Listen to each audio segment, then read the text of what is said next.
ملا ٹائمز میں خوش آمدید۔ میں ہوں آپ کے ساتھ شمس تبریز قاسمی۔ اسرائیل کا ایک بہت ہی اہم ترین نیوز پیپر اور میڈیا ہاؤس ہے جسے ٹائمز آف اسرائیل کہا جاتا ہے، اس کے ایک جرنلسٹ کا نام ہے لازر برمن۔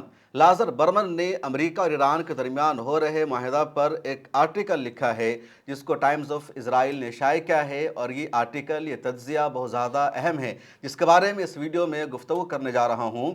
امریکہ اور ایران کے درمیان پرماننٹ سیز فائر کا ایگریمنٹ ہو گیا ہے اور 19 جون کو دونوں ممالک یعنی امریکہ اور ایران اس پر سائن بھی سوئٹزرلینڈ میں کرنے جا رہے ہیں۔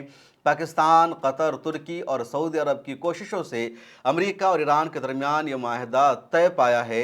امریکہ کی طرف سے معاہدہ پر دستخط کرنے والوں میں امریکہ کے نائب صدر جے ڈی وینس ہے، اور ایران کی طرف سے معاہدہ کی تقریب میں جو رہنما شامل ہوں گے اس میں ایران کے اسپیکر محمد باقر قالیباف اور ایران کے وزیر خارجہ عباس عراقچی شامل ہیں۔ اب جب اس معاہدہ پر دستخط ہونے جا رہا ہے، اسرائیل میں سناٹا چھایا ہوا ہے۔ اسرائیل کی طرف سے کوئی بیان نہیں آ رہا ہے۔ اسرائیل کے دو وزیر نے اس معاہدہ کی واضح لفظوں میں مخالفت کر دی ہے۔ اسرائیل کی طرف سے اس معاہدہ کی مخالفت کرنے والوں میں پہلا نام ہے اسرائیل کے نیشنل سیکورٹی کے منسٹر ایتمار بن گوئر کا، اور دوسرا نام ہے اسرائیل کے فائنانس منسٹر کا۔ دونوں نے کہا کہ امریکہ اور ایران کے درمیان جو معاہدہ ہونے جا رہا ہے، جو ایگریمنٹ ہوا ہے، وہ اسرائیل کے خلاف ہے۔ اسرائیل کے مفاد کو یہاں پر پیش نظر نہیں رکھا گیا ہے۔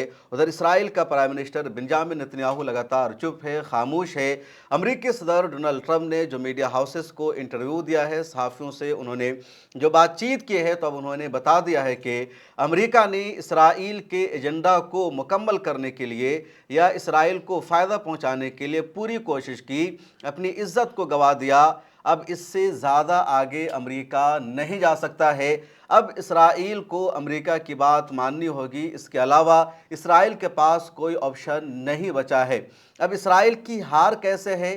اسرائیل کے پرائم منسٹر بنجامن نتنیاہو کے خلاف کیسے اسرائیلی عوام اپنے غصے کا اظہار کر رہی ہے، اسرائیل کی میڈیا میں کیا کچھ چل رہا ہے، یہ آرٹیکل مکمل طور پر اس کی نشاندہی کرتا ہے۔ لیزر برمن کا کہنا ہے کہ 7 اکتوبر 2023 کے 2 دنوں بعد، آپ کو یاد ہے 7 اکتوبر 2023 کو حماس نے طوفان الاقصی آپریشن شروع کیا تھا، اور حماس کے لڑاکوں نے اسرائیل میں جا کر حملہ کر دیا تھا۔ اسرائیل کے 40 کلومیٹر کا علاقہ اپنے قبضے میں حماس کے لڑاکوں نے لے لیا تھا، اور تقریباً 24 گھنٹے بعد اسرائیل نے غزہ پٹی پر حملہ شروع کر دیا، اور جب اگلے دن اسرائیل نے غزہ پٹی کے خلاف جنگ کا آغاز کیا، حملہ شروع کیا، تو اسرائیل کے پرائم منسٹر بنجامن نتنیاہو نے ایک تاریخی جملہ کہا تھا کہ ہم مشرق وسطیٰ کو بدل دیں گے۔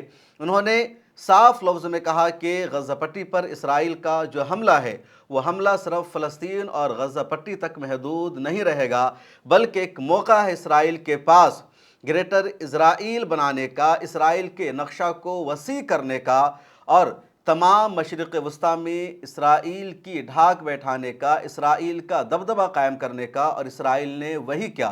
اسرائیل نے غزہ پٹی پر حملہ کیا، پھر گراؤنڈ انویژن اس نے شروع کر دیا۔ ویسٹ بینک میں لگاتار فلسطینیوں کے علاقوں پر اسرائیل نے قبضہ کرنا شروع کر دیا۔ اس کے بعد اسرائیل نے غزہ پٹی کی طرف آنے والے قافلوں پر حملہ شروع کیا، پھر اس نے عراق پر بھی حملہ کیا، تیونس پر بھی اس نے حملہ کیا، ایران پر حملہ کیا، سیریا پر حملہ کیا، لبنان پر حملہ کیا۔ پچھلے سال یعنی جون 2025 میں تو اسرائیل نے ڈائریکٹ ایران پر حملہ کر دیا، اور 12 دنوں تک ایران اور اسرائیل کے درمیان جنگ چلتی رہی۔ اس کے بعد امریکہ نے اسرائیل کو سپورٹ کیا، جنگ بندی ہوئی، اور اسرائیل کو کچھ بھی حاصل نہیں ہو سکا۔ اس کے بعد اسرائیل نے دوبارہ امریکہ پر پریشر بنایا، دباؤ بنایا کہ وہ اسرائیل کے ساتھ مل کر ایران پر حملہ کرے، اور ایران میں رجیم چینج ہونی چاہیے۔ اس کے علاوہ ایران کا جو نیوکلیئر پروگرام ہے وہ بھی مکمل طور پر ختم ہو جانا چاہیے۔ امریکہ اور امریکی صدر یہ دونوں اسرائیل کے دباؤ میں آ گئے، پریشر میں آ گئے، اور امریکہ نے اسرائیل کے ساتھ مل کر ایران کے خلاف ملٹری آپریشن کا آغاز کیا، ایران پر حملہ کر دیا، اور 40 دنوں کے بعد جب ملٹری آپریشن بند ہوا، اس کے علاوہ 108 دنوں کے بعد امریکہ اور ایران دونوں نے مشترکہ طور پر اعلان کر دیا کہ ہم فوجی کارروائی کو، جنگ کو مکمل طور پر ختم کرنے جا رہے ہیں۔ امریکہ ایران کی کچھ شرطیں مان رہا ہے، ایران امریکہ کی کچھ شرطیں مان رہا ہے، تو اب اسرائیل میں سناٹا چھایا ہوا ہے۔ اگر آپ انٹرنیشنل میڈیا کو دیکھیں گے تو امریکہ کے صدر کی طرف سے، نائب صدر کی طرف سے امریکہ کے فورن منسٹر کی طرف سے، تمام ذمہ داروں کی طرف سے اس بات کا جشن منایا جا رہا ہے، سیلیبریٹ کیا جا رہا ہے کہ ابنائے ہرمز سے گزرنے والے جہازوں پر ٹیکس نہیں لگایا جائے گا، بغیر ٹول ٹیکس کے فری میں اسٹریٹ آف ہرمز سے تمام جہاز گزریں گے۔ امریکہ اس کو اپنی سب سے بڑی کامیابی قرار دے رہا ہے۔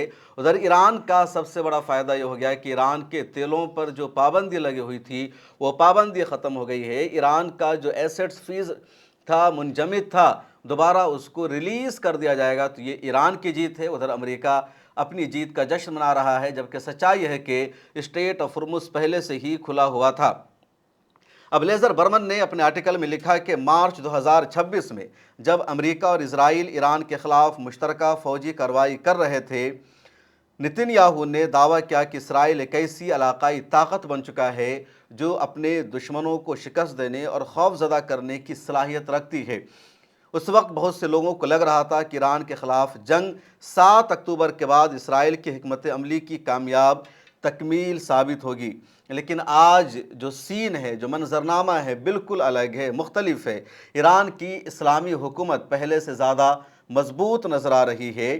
حزب اللہ بدستور موجود ہے، حماس نے ابھی تک ہتھیار نہیں ڈالے ہیں، حماس کی لیڈرشپ موجود ہے، اور امریکی صدر ڈونلڈ ٹرمپ ایک ایسے ایگریمنٹ پر سائن کرنے جا رہے ہیں جو نہ امریکہ کی ابتدائی جنگی اہداف پورے کرتا ہے اور نہ ہی اسرائیل کے۔ انہوں نے اپنے مضمون میں آگے لکھا کہ اسرائیل کے لیے سب سے بڑا دھچکا یہ ہے کہ جس مکمل فتح یعنی ٹوٹل وکٹری کا دعویٰ کیا گیا تھا بنجامن نتن یاہو کی طرف سے، وہ کہیں دور دور تک نظر نہیں آ رہا ہے۔ غزہ کے فلسطینی علاقوں سے لوگوں کی منتقلی نہیں ہوئی ہے، بلکہ وہ بدستور وہاں برقرار ہے۔ حماس ختم نہیں ہوئی، حزب اللہ غیر مسلح نہیں ہوئی، اور ایران کا علاقائی اثر و رسوخ بھی مکمل طور پر ختم نہیں کیا جا سکا، بلکہ امریکہ نے مذاکرات کی میز سے ان دو باتوں کو ہی ہٹا دیا جو اسرائیل چاہتا تھا۔ پہلا یہ کہ ایران کے میزائلوں کی رینج طے ہونی چاہیے اور اس کی لیمٹ صرف 300 کلومیٹر تک ہونی چاہیے۔ دوسرا، اسرائیل کا مطالبہ تھا کہ جتنے ریزسٹنس گروپ ہیں مڈل ایسٹ میں، ان سے ایران کا کوئی رشتہ اور تعلق نہیں ہونا چاہیے، اور یہ دونوں معاہدے کی شرطوں سے باہر کر دیے گئے۔ یہ اسرائیل کے لیے سب سے بڑا جھٹکا ہے۔ اب برمن کا کہنا ہے کہ حزب اللہ کا اثر برقرار ہے، ایران کا اثر و رسوخ برقرار ہے، اور عرب ممالک نے ایک نیا اتحاد بنا لیا ہے۔ اسرائیل کے prime minister Benjamin Nitin Yahoo کی ایک اگلی کوشش تھی، ان کی ایک نئی چال یہ تھی کہ اگر امریکہ ایران کو نیوکلیئر پروگرام سے روکنے میں کامیاب نہیں ہو پاتا ہے، ایران میں رجیم چینج نہیں ہوئی ہے، اس کے علاوہ اسٹریٹ آف ہرمز پر معاملہ پھنسا ہوا ہے، تو اگر امریکہ اور ایران کے درمیان کوئی معاہدہ ہو جاتا ہے تو کم از کم امریکہ ایک نئی کوشش یہ کر لے کہ وہ تمام عرب ممالک پر پریشر بنائے، دباؤ بنائے کہ یہ تمام ممالک ابراہم اکارڈ کو تسلیم کر لے، معاہدہ ابراہیمی کا حصہ بن جائے، جس سے ایران خطے میں اکیلا پڑ جائے، تنہا پڑ جائے، اور یہ تمام ممالک اسرائیل کے دوست بن جائے۔ سعودی عرب، اسی طرح قطر اور عمان اور جو دوسرے ممالک ہیں، اور امریکی صدر ڈونلڈ ٹرمپ نے بنجامن نتن یاہو کے اس حکم پر بھی عمل کیا۔ ٹرمپ نے سعودی عرب کو مجبور کیا، اسی طرح ٹرمپ نے قطر سے کہا، دوسرے عرب دیشوں سے کہا، پاکستان تک سے کہا گیا کہ ان تمام مسلم ممالک کو، خاص طور پر عرب دیشوں کو، معاہدہ ابراہیمی کو تسلیم کر لینا چاہیے، اسرائیل کے ساتھ سفارتی رشتہ قائم کر لینا چاہیے۔ لیکن جیسے ہی ٹرمپ کا بیان سامنے آیا، سعودی عرب نے پوری جرأت کے ساتھ ٹرمپ کو جواب دیا اور کہا جب تک 1967 کی سرحدوں کے مطابق اسرائیلی آرمی فلسطین سے واپس نہیں جاتی، فلسطین کو ایک آزاد ریاست کے طور پر ایکسیپٹ نہیں کیا جاتا، اس وقت تک سعودی عرب اور اسرائیل کے درمیان سفارتی رشتہ قائم ہونے کا کوئی سوال نہیں بنتا۔ نہ ہی سعودی عرب اسرائیل کو تسلیم کرے گا، نہ معاہدہ ابراہیمی میں وہ شامل ہوگا۔ یہی جواب تقریباً قطر کا تھا، اردن کا تھا، دوسرے عرب دیشوں کا تھا، اور پاکستان نے بھی سیدھے سیدھے اس کو ریجیکٹ کر دیا تھا، اور اس کے بعد ٹرمپ کو یہاں پر بھی پیچھے ہٹنا پڑا۔ اب برمن کے مطابق عرب دیشوں نے اپنا ایک نیا اتحاد بنا لیا ہے۔ پچھلے دنوں کئی ویڈیو میں نے آپ سے بتایا بھی، اس کا تذکرہ بھی کیا کہ سعودی عرب اور پاکستان مل کر ایک نیا اتحاد بنا رہے ہیں۔ سعودی عرب کو اور دوسرے مسلم دیشوں کو نہ تو اسرائیل پر کبھی بھروسہ تھا، اور اب امریکہ پر بھی کبھی بھروسہ نہیں رہا۔ ادھر ایران نے مڈل ایسٹ میں اپنا اثر و رسوخ ثابت کر دیا ہے، ایک نئے طاقتور ملک کے طور پر وہ ابھر گیا ہے، خطے کا وہ سپر پاور بن چکا ہے۔ اس لیے سعودی عرب، پاکستان اور ترکی مل کر اپنا ایک نیا فوجی الائنس بنا رہے ہیں، ایک نیا نیٹو بنا رہے ہیں۔ سعودی عرب اور پاکستان کے درمیان فوجی اتحاد پہلے سے پایا جاتا ہے، 1 سال ہو گیا دونوں کے الائنس کو، اور اب رپورٹ یہ ہے کہ سعودی عرب میں پاکستان کی 20,000 سے زیادہ فوجیں موجود ہے۔ سعودی عرب لگاتار پاکستان کے ساتھ اپنے دفاعی معاہدے کو بڑھا رہا ہے، اور اب ترکی بھی اس معاہدے میں شامل ہونے والا ہے۔ ایک رپورٹ یہ بھی سامنے آئی کہ سعودی عرب، پاکستان، ترکی، قطر اور ایجپٹ مل کر اپنا ایک نیا نیٹو بنانے جا رہے ہیں، ایک نیا فوجی اتحاد بننے جا رہا ہے۔ یونائٹڈ عرب امارات نے سب سے بڑی غلطی کی۔ اسرائیل یونائٹڈ عرب امارات کو سعودی عرب سے دور کرنے میں، اس سے علیحدہ کرنے میں کامیاب رہا۔ یو اے ای نے اسرائیل کے ساتھ اپنا رشتہ بنایا، یو اے ای نے سعودی عرب سے اپنے رشتے کو خراب کیا، قطر سے اپنے رشتے کو خراب کیا، ایران سے بھی یو اے ای کا رشتہ بہت زیادہ خراب ہو چکا ہے، پاکستان کے ساتھ بھی یو اے ای کا رشتہ اچھا نہیں رہا۔ اب یو اے ای تنہا ہو چکا ہے، اور اسرائیل بھی یو اے ای کو سپورٹ کرنے والا نہیں ہے، کیونکہ اسرائیل خود مشکل میں پھنسا ہوا ہے۔ ایسے میں اسرائیل کے تجزیہ نگاروں کا دعویٰ ہے کہ اسرائیل اب پورے مڈل ایسٹ میں علاقے میں تنہا ہو چکا ہے۔ 7 اکتوبر 2023 کے بعد بنجامن نتنیاہو نے دعویٰ کیا تھا کہ وہ پورے مشرق وسطیٰ کا نقشہ بدل دیں گے، اسرائیل مشرق وسطیٰ کا، مڈل ایسٹ کا نیا سپر پاور بن جائے گا، سب سے طاقتور دیش رہے گا۔ لیکن آج اسرائیل کہیں پر کھڑا ہوا نہیں ہے۔ مشرق وسطیٰ کا سپر پاور بن گیا ہے ایران۔ عرب دیشوں نے نیا اتحاد بنا لیا ہے، اور اب اسرائیل اگر سعودی عرب کی طرف یا قطر کی طرف آنکھ اٹھانے کی کوشش کرے گا تو اسرائیل کو جواب دینے کی بھی تیاری ان دیشوں نے کر لی ہے۔ ایران پہلے سے اسرائیل کو جواب دینے کی صلاحیت رکھتا ہے۔ سیریا بھی اب مضبوط ہو رہا ہے، سیریا بھی اپنی آرمی کو بہتر کر رہا ہے، اور اگلے 2-3 سالوں میں سیریا بھی اسرائیل کے ساتھ جنگ لڑنے کی مکمل طور پر طاقت رکھے گا۔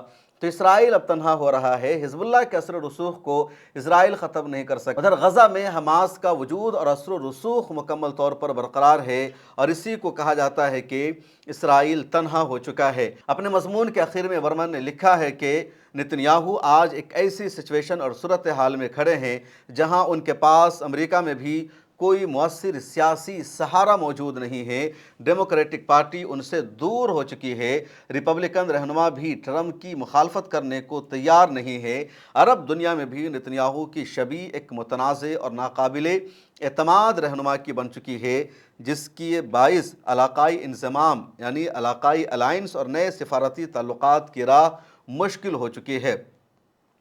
7 اکتوبر کے بعد شروع ہونے والی جنگ عملی طور پر اختتام کو پہنچ رہی ہے۔ اس جنگ کا اینڈ ہو گیا ہے، لیکن اسرائیل اپنے کسی بھی بڑے اسٹریٹجک مقصد کو مکمل طور پر حاصل نہیں کر سکا ہے۔ ایران بدستور موجود ہے، اس کے اتحادی باقی ہیں، فلسطین کا مسئلہ حل نہیں ہوا، خطہ میں ایک نئی سفارتی حقیقت جنم لے چکی ہے، جس میں فوجی طاقت کے ساتھ ساتھ پولیٹیکل انڈرسٹینڈنگ اور علاقائی مذاکرات کی اہمیت بڑھ گئی ہے۔ اگر ٹرمپ کا ایران معاہدہ حتمی شکل اختیار کر لیتا ہے تو 7 اکتوبر کے بعد کے دور کا اختتام ہوگا، مگر اسرائیل کے پاس اس نئی حقیقت سے نمٹنے کے لیے فی الحال کوئی واضح ایجنڈا اور منصوبہ دکھائی نہیں دیتا ہے۔ یہ کہنا ہے اسرائیل کے تجزیہ نگاروں کا، اور یہی سچائی ہے، یہی حقیقت ہے، یہی میرا بھی اوپینین ہے۔ پچھلی ویڈیو میں بھی میں نے یہی بتایا، ملر ٹائمز کی انگریزی ویب سائٹ پر میں نے اپنا ایک آرٹیکل لکھا ہے، وہاں بھی میرا یہی تجزیہ ہے کہ امریکہ اور اسرائیل دونوں نے مل کر ایران پر حملہ کیا، ایران کو تباہ کر دیا، ان کے سپریم لیڈر کو شہید کیا، لیکن امریکہ اور اسرائیل نے اچیو کیا ان کو اپنے ایجنڈا اور مقصد میں کامیابی ملی؟ جواب ہے نو۔ امریکہ اور اسرائیل کچھ بھی اچیو نہیں کر سکے۔ امریکہ نے اپنا ایجنڈا بیچ میں ہی چھوڑ دیا۔ ٹرمپ جو باراک اوباما کو لگاتار برا کہتے تھے، لیکن ٹرمپ نے ایران کے ساتھ وہی ڈیل کی ہے جو ڈیل باراک اوباما نے سال 2015 میں کی تھی، جوائنٹ کمپریہنسو ایکشن پلان جو سال 2015 کا تھا کہ ایران پرامن مقصد کے لیے 3.67 تک یورینیم انریچمنٹ کر سکتا ہے۔ ٹرمپ نے اسی کو دوبارہ اختیار کر لیا ہے، تو ٹرمپ کچھ بھی نہیں کر سکے، اور اسرائیل کا تو کوئی مقصد ہی پورا نہیں ہوا، اور اس کو کہا جاتا ہے ہار، اس کو کہا جاتا ہے ذلت اور رسوائی۔ غزہ کے میدان میں بھی اسرائیل کی ہار ہوئی ہے، ایران کے ہاتھوں بھی اسرائیل کی ہار ہوئی ہے۔ عرب دیشوں نے بھی اسرائیل کو خوبصورت انداز میں خاموشی کے ساتھ تنہا کر دیا ہے۔ اسرائیل نے پوری کوشش کی عرب دیشوں پر غلط حملہ کر کے فالس فلیگ کر کے کہ یہ ممالک ایران کے خلاف لڑنے لگے اور ایران تنہا ہو جائے، لیکن ایسا نہیں ہو سکا۔ سعودی عرب نے سب سے زیادہ میچورٹی دکھائی، مضبوط حکمت عملی دکھائی، اور سعودی عرب نے امریکہ کو کئی مرتبہ ڈانٹ لگائی۔ امریکی پریشر کو سعودی عرب نے قبول نہیں کیا، ترکی نے بہت اہم کردار نبھایا، اس کے علاوہ قطر نے بھی بہت زیادہ میچورٹی دکھائی، اور ان سب ملکوں نے جب میچورٹی دکھائی، اپنے اصل دشمن کو پہچان لیا، تو امریکہ کو بھی پیچھے ہٹنا پڑا، اور اب اسرائیل کہیں کا نہیں رہا۔ اس ویڈیو میں اتنا ہی۔ آپ کی اپنی کیا رائے ہے کمنٹ سیکشن میں لکھیں۔ ملت ٹائمز کی ممبرشپ لے لیجئے، پھر ملاقات ہوگی۔ اگر آپ چاہتے ہیں کہ میڈیا کے میدان میں ہماری کوئی آواز بنے، ملت ٹائمز مضبوط ہو اور اسی طرح آزادی کے ساتھ یہ ادارہ کام کرتا رہے، تو آپ کو اس کی منتھلی ممبرشپ اور سبسکرپشن لینی ہوگی۔ زیادہ نہیں، مہینے میں 99 یا 299 کی بھی آپ ممبرشپ لیں گے، یہ ادارہ مضبوط بنے گا، آپ کی آواز کو اسی طرح ملت ٹائمز اٹھاتا رہے گا۔ یہاں ایک QR کوڈ آپ کو دکھ رہا ہے، اس کو آپ اسکین کر سکتے ہیں، یا ڈسکرپشن میں ہماری ویب سائٹ کا لنک موجود ہے، اس پر کلک کیجئے۔ اس طرح کا پیج کھلے گا آپ کے موبائل پر، جہاں پہلے اپنا نام لکھنا ہے، جس طرح کالم بنا ہوا ہے فرسٹ نیم اینڈ لاسٹ نام کا، اس کے بعد فون نمبر آپ کو لکھنا ہے، اس کے نیچے ای میل ID آپ کو اپنی ڈالنی ہے، اس کے نیچے I ڈکلیئر لکھا ہوا ہے جہاں آپ کو ٹک کر دینا ہے۔ نیچے آ جائیں گے، پے ناؤ کا بٹن موجود ہے، جیسے ہی آپ کلک کریں گے UPI اپلیکیشن کھل جائے گا، خواہ گوگل پے ہو، فون پے ہو، پے ٹی ایم ہو یا کچھ اور ہو، اور وہاں سے آگے جو پیمنٹ کا پروسیس ہے اس کو کمپلیٹ کرنا ہے۔ اس طرح آپ ملت ٹائمز کے ممبر اور سبسکرائبر بن جائیں گے۔